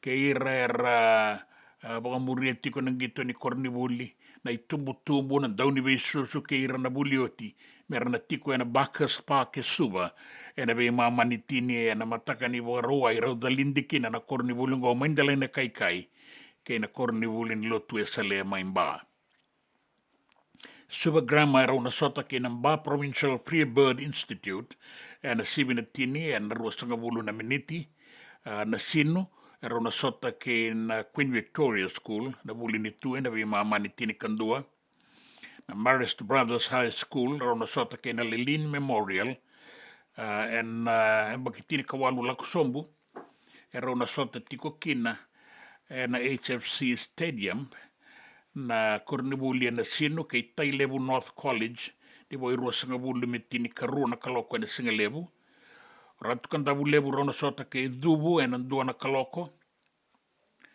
Mahatma Gandhi rona sota kay Ratu Nabula College and be mamani rua karona ngai songo na timi ni buli ni tu mai matabatudo kay na Marist Brothers and a boto kay 5 na miniti me vana kaloko ena kabi. Angori na itukutuku ningito kay na itukutuku ena nonda banua na itukutuku ni nraki bagarita kitiko maikina ni dau magatiko na itubaki ni nraki e viti bakakina na be imbarabi mai na bua suba kina usori nandi lau toka ke imba kaya ni kina sano Tailebu na sano na itasiri kina sano serua na mosi maduata bata ke mbua o da kaunrove lau lo mai viti na tanrava koto na dangi toka lau kana sona ngauna na seua na wasawasa na bebuno tale soen raki mamada bata na mbongi seua na wasawasa bebia bora na sona ngauna me do batiko ene singalo tulevu en ukuna lo ena sona ngauna tau banga na uda mai na be barabi so ena moira singa toka ke na barabi ke na ronga na bua suba ke na usori korowo serua na mosi na itasiri ke na dolo ke Tailebu bakakina na sana itolu mai na bua liku da kaunrobe bua maduata nraki watanga da sota kai tiko ene ndaindai bata na mbongi i nraki mamada lio tiko na toka lau deba ena nonda be barabi bakakina bono mamada roni tatamba ena sona ngauna na batini dangi toka lau No aia mi ura ngā choro tua matako, ero tekni ausnet ne lelei, aeksa, dau ma kotona raki mai rotuma, raki watanga e neviti, e toka mai rotuma, e roni tau wanga una nau dambatambatana bongi, e raki mamada, mai rotuma, mea dau wana singa lutu lepu. Gona i tukutuku ni raki, na i tukutuku e nononda wanua, na i tukutuku ni ngito, ke na i tukutuku mai wanua tani. Na nonda wata ki City Veni Raturala.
JJ's Food Shack. E tiku kena na kakana boka bitki me bakana kokonda. Lobo benga ni ngai kani doitu na bundi nan dalo se tabioka. Na kakana boka langi me bakana steak baka eloka kena coleslaw. Wee! Na kari toa sa wadha badina na keni kanakana. Kay tiku talangana non to specials and lomo ni madawa. Dau tamba na Facebook. Na doi ni tiwa ya na bani mandrai pai kena bungatale. Gore na JJ's Food Shack. Viu Valley mo Billy Jean Street, Santa Rosa, California. Pero talagang rito dilibo yang may Santa Rosa, may ato sa rani kinavato. Giritirito sana kinavitu sa ibabitu tolo dio tolo dundu al limono. JJ's Food Shack, Santa Rosa, California. Me voliam back in doon ng life insurance policy? Nakakira na ito tayo, kabitu ni akostita na 2022. O sagir ta kasarabiri ni tauna. Kabi ngaya kila maga ngaya salah ko mana check. Sengat tali ni biara, sengat sarangan ni biara paling lain. In time sarangan mai. So dan terli warga terli tunda warga. Ko tunggu. Au saralo ko dengo kamu binasa. Iyo, o ya sarangan buna. E rau sara. Sa tiko na pepa se senga. Bula binaka se tobi mate. Kambani duan nga kana soma mena claim na lom ni rosa nga bulu kavana ua keada na lenga nisa yang baki rowo tina policy. Text mai kina wasa eva walu va dua tolu walu lima ena kena tuku matai lalai. Hoya na wasa eva walu va dua tolu walu lima. E senga dina ni kara rawa na daka waka keki ba. Ia endona kainda wipu ke kawaka mamanta taka tuna bengarabi o ia ke tuna kenda to kakana. Leika na dalo na bisikete na reo bata na sunbells e tinimbulu makau. We kenda to na senga tiko nindraiva se senga ni waka motoka kanda u drendre na tutu beto seki. Erto satu wakarao na Divine Pacific Food Mart mai Sacramento merto talaveani na nong ni boli. Rawa sara. We tartar ngayani na taliboni diwa dua ono toluva diwa ono saibarua merto bakarotaka katalada mai na nung ni boli ena kena ngona totolo tua. Divine Pacific Food Mart, Vitorua Diwawalu Franklin Boulevard, Sacramento, California. Namba di taliboni diwa ono toluva diwa ono saibarua. Erto ngarap talangan ni kena lewa suburia ni nanomu yaya. Mai na nondor to stoa kena nomu mate ni katumba. Na nonda bata kay City Veni Raturla.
Pula vinaka Sofia Loloma, Canal by the Sea, Monterey, California, Bula vinaka Bill Komai, Arto nanumatale tungana Bewakani Rauna Beadani, Varani Sese, Palekava, Go Sydney, Australia. Sulia situkana, vinakavolevu na vinanumiti maine singalevu ni kua, sulia situkana, Sairona, Benji Ratu, Usazola vina. Ia totoka tiko nan raki sangan sebe saunda umaga tiko na kene tu baki seru mata ki viwa. Sa arnayanra. Sere rotona numitiko kina o varani sese valekava, rotona ilaolawa ni bilko maigo. Veta iambari dolabina. Rotona sa tiko ya ningori mai serne di vinakavole do bula vinaka. Castro Valley, California. Bula vinaka rewa rongo tiko mai kina o ratu naisa. Ratu ni wahilele. Penny, modin reke, vinaka vole buna vina numi tiko mai. Bula malaka matagali o pani toka. Vata ke taimo, bulare, miaung bulare. Vata ke stino tokona. Mai o kalandi New Zealandi, keruani bota virana vekando ya na iwagalanga ungani warorongo tiko mai en radio mbulan dua bata San Francisco e kauti kenda bata mai.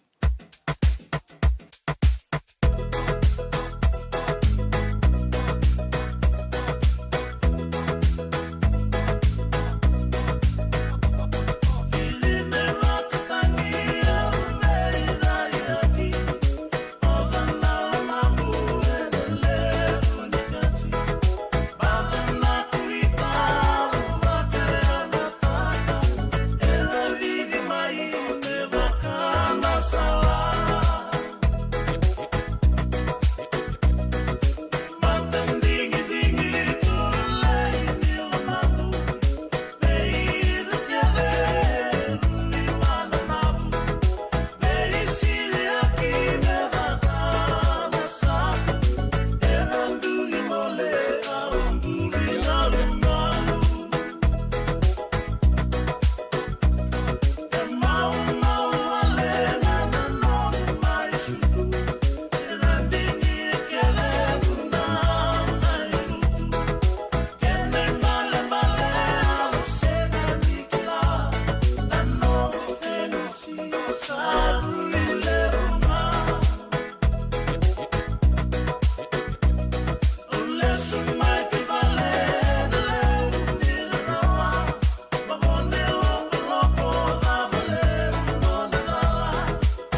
kara rawa na daka waka kekiwa. Ia endona kainda wipu ke kawaka mamanta taka tuna bengaravi, o ia ke tuna kenda to kakana. Leika na dalo na bisikete na reo bata na sunbells e tinimbulu makau. We kenda to na senga tiko nindreiva, se senga ni waka motoka kanda o Drena no te beto seaki, erto satu wakarau na Divine Pacific Food Mart mai Sacramento, merto talaveani na nung ni voliboli. Rawa sara, we tartarngayani na taliboni diwa dua ono toluwa diwa ono saibarua, merto wakarotaka katalada mai na nung ni voliboli, ena kenagona to tolo tua. Divine Pacific Food Mart, Vitorua Viwawalu Franklin Boulevard, Sacramento, California. Namba di telefoni Viwan Dua Ono, Toluva Diwa Ono Saivarua. Erto ngarabatalanga ni kanale waka sumburi ani nanomu yaya. Mai na nonderto stoa, kina nomu mate ni katumba. Nongu chisu nongu badua. Dorongo de na vima mani ono kina vitu ene kawni bugululu we kemadawe California. We mani rua ene kawi kina tolu ene singalewu ni lotilewu we kemadawe viti. E warotaka na New Methodist Christian Fellowship USA. Rongode na Radio Mbulando vata San Francisco me kauti kenda vata mai. JJ's Food Shack. E tiku kena na kakana boka bitki me pakana kokonda. Lobong benga ni ngai kani doitu na bundi nan dalo se tabioka. Na kakana boka malangi me pakana steak pakai loka kena coleslaw. Wee! Na kari toa sa wadha badina na kani kana. Kay tiku talanga na nondo specials and lomo ni madawa. Dau tamba na Facebook. Na doi ni tiwa ya na bani mandrai pai ke na bungatale. Gore na JJ's Food Shack. Viu Valley mo Billie Jean Street, Santa Rosa, California. Karo talaga nito dilibo yang may Santa Rosa, may ato sarani kinavato. Giritirito sana kinavitu sa ibabitu tolo dio tolo dundu al limono. JJ's Food Shack, Santa Rosa, California. Nanonda bata-bata ki City Veni Raturola.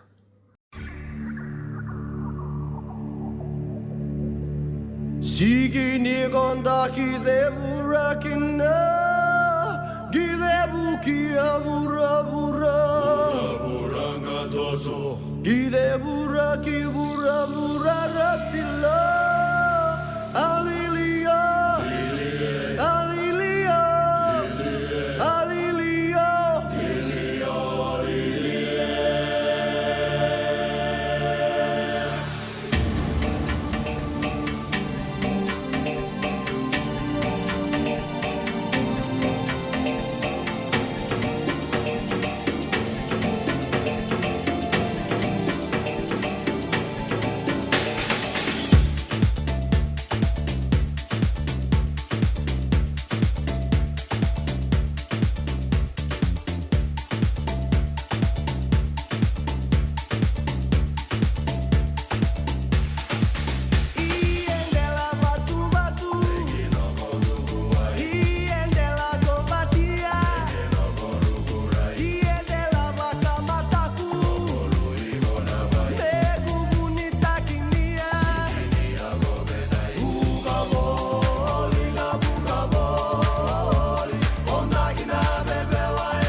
Gide burra ki burra burra rasilo Alilia Alilia Bugabo lila bugabo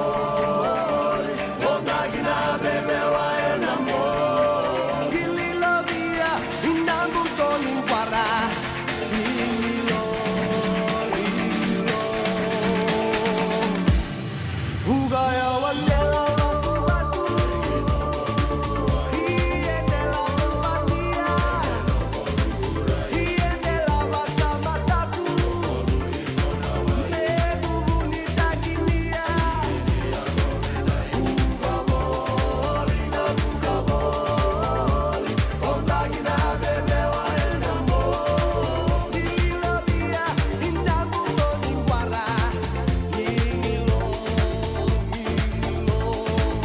ukaboli na ukaboli ondagi na bebe waenda mo ililobia indamuto ningwara ingilo Ugaya wano Gililo via ina buta ningwara. E vuka voli kondaki na pepe wa ina mbongi.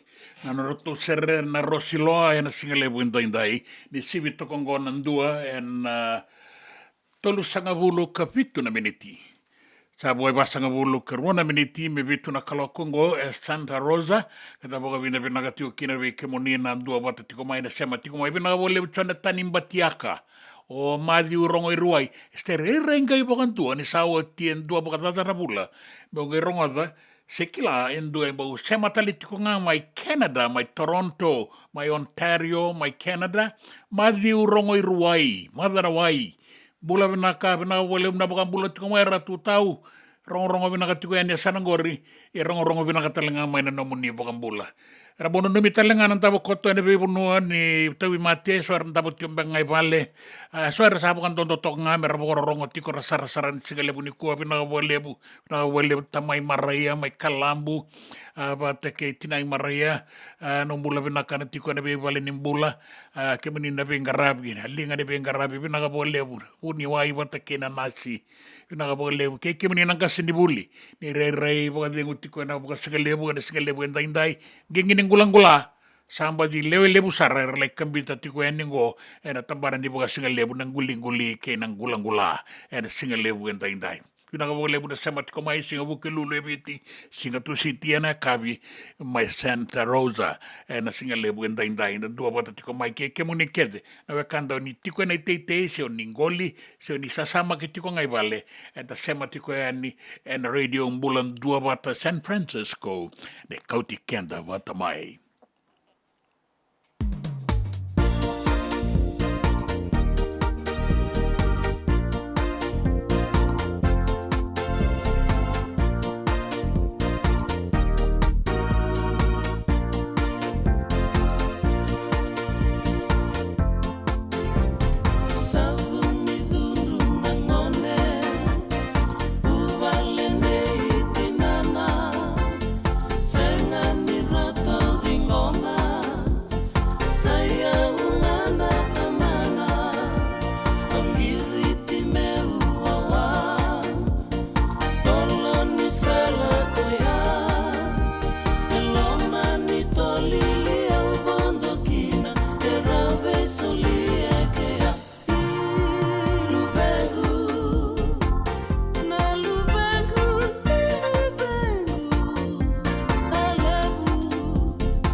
Satu buka lebu mai, edopan di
wala ka ni tukutuku na non da vanua e viti. E rada me mula ke de ki vanua na ngone wuli. E ra bondo tiko e ni ki tabeuni e nandua na wanga, the Sun City, e nanga una ka kasakina ni sa wala ka e ni ki vanua. E ra maningalo e sona ngone, mani wasala takina kena wo me kua tale nindua e rika kiwai maleta ni sambongi ni vanua, kana nenre na ve kune.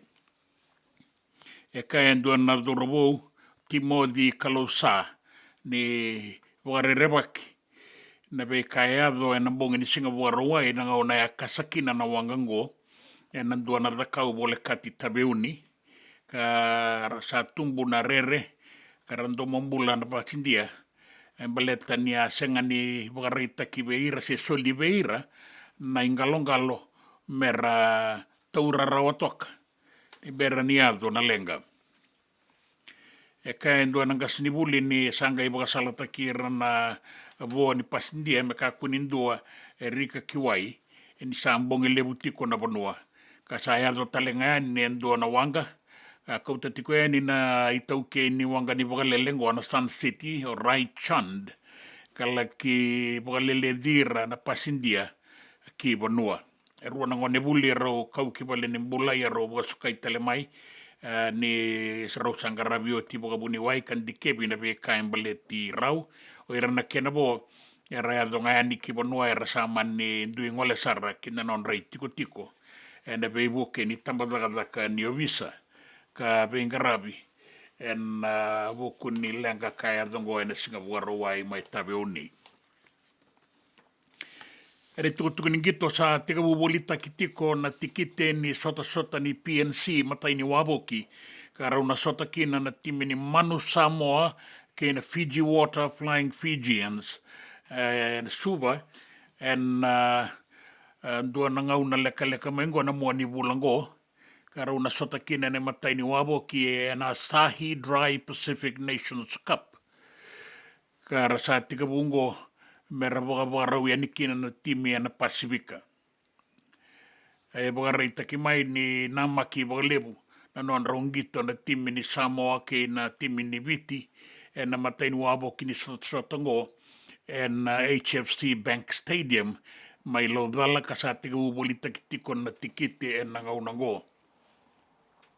E boga reita ki mai ni a basanga bulu nandola na vale ni Sarasara tini nandola ve ira na ngone rasenga mbera ni ado banamba ki tini karua ke baka randambe bale ni Sarasara e tini kalima nandola ke ndambe namba tini rara na embankment ka baka kina ve ira na durungani randambe na bonoanga randambe rokina ve ira na ngone kaskani soumi ke baka senga ni ado banamba ki tini karua na non ramba ki nimbula. Kina i tukutuku ni raki, e wakarita ki mai ni imbata-mbata wakalailai, nan raki e na ngaunango ka ndinanga ni mbula toka na vangi, i e ngalala tuna i duru ni wanga ke na ve imbara, via na ve sokoya ki e na nonda vanua. Lio tiko na deba, ke na toka lau deba na mbara vi mai singa toka, e nandi, wata ke lau toka, ka wakakina e na bua suwa ke na ustori ado ki korobo au tailevu, e na dolo ke na itasiri, wakakina na barabi e so, e na yasana wakaturanga e tolu, e na woliku, da kaun robe mbua maduata. E na dei toka na ituwa ki ni rakingo, me adoba na singa lutulevu. Kanda wakambauta ni na singa ni besau walevu na raki, e na veipono e so, ka na tanrabatiko e ni na langi toka lau ke na deba, na barabi ke maduata, da kaun robe na tulau ke lo mai viti. Veipono tale so, e raki mamada, ka batambata nambongi, seu wana wasawasa, e rauni tatamba na tangi e na sona ngauna, mela ki adoba e na singa lutulevu, no aia mi uranga ngachua tu amatakoa. E tau makatiko nan raki mai rotuma, raki mamada talenga, e wakata ki rana wakamuni e ratiko e ne viti, wakakina nan batambata nimbongi, e mundri tiko kan bula toka na sona ngauna, na toka lau deba, e na vein barabi ni non tabanua. Agora nei tukutuku ni raki, nei tukutuku ni gito, nei tukutuku ni non tabanua, kei na vesai ura. na nonda bata-bata, kay City Veni Raturla.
Ya, pinakabagale na budu ni kece. Tapos katu ni tapi tala ni segala buni ko ang bulat ko yan ki nambutu farm pinakabagale matangali. Pinakabagale buna siya matiko mai ke ni sa ambula sa kana turangan na tala na bosai. Na tambataga ko na bosai na tala buisa na rawoka. Totoka tu ke moni pinakabagale buna bengkarapi. Wanu ni pinakatiko yan ni. Matalulu etula. Tararing na dola. Maya. Dola bina. Bola katiko ninda bi bang malta kintu ya tarongia umay. Si o te inra unda ulewe rua kaya. E tikongo endona ngoneleo. Ngoneleo ni baturova, ta kaunrobe. O tale I mata kimbau. O koe ananongo dau ni misini. Kira o sabi ang karabi bule may na loman into na bula pagkatatango. O baka nui nebe nakatiko yan ni. Baka nui nebe nakatalitiko nga na bo ni singa and then daibe kemuni na ben karabi. Kira o sana baka mwade ke di samode.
Nanda Vata Vata ki City Veni Raturala and Radio Mbulan Dua Vata, San Francisco. Me kochi